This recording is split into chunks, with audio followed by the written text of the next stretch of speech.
بسم اللہ الرحمن الرحیم۔ شروع اللہ کے نام سے جو بڑا مہربان اور نہایت رحم کرنے والا ہے۔ اپنی آواز کی بجائے اپنے دلائل کو بلند کیجیے۔ پھول بادلوں کے گرجنے سے نہیں برسنے سے اگتے ہیں۔ دعا کی خوبصورتی اس سے بڑھ کر اور کیا ہوگی؟ جو دعا آپ دوسروں کو دیتے ہیں وہ پہلے آپ کے حق میں قبول ہوتی ہے۔ بعض اوقات ہم اپنی انا کی وجہ سے ایک دوسرے سے روٹھے رہتے ہیں، جبکہ ہمارے اندر کا انسان صلح کرنا چاہتا ہے۔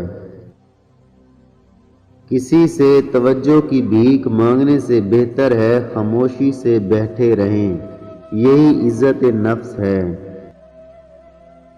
جہاں ہر بات درگزر کرنا کسی ایک کے حصے میں آتا رہے، وہ رشتے کچے دھاگے کی طرح کسی بھی لمحے ٹوٹ جاتے ہیں۔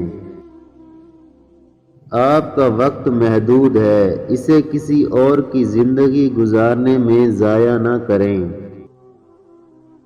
مشکل وقت دنیا کا ایسا جادوگر ہے جو ایک پل میں آپ کی چاہت کے دعوے داروں کا چہرہ بے نقاب کر دیتا ہے۔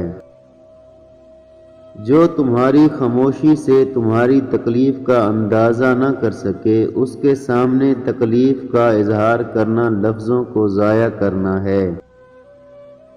3 چیزیں ہمیشہ لوگوں سے چھپا کر رکھیں: اپنی خوشی کی وجہ، اپنی کمزوری اور اپنا اگلا قدم۔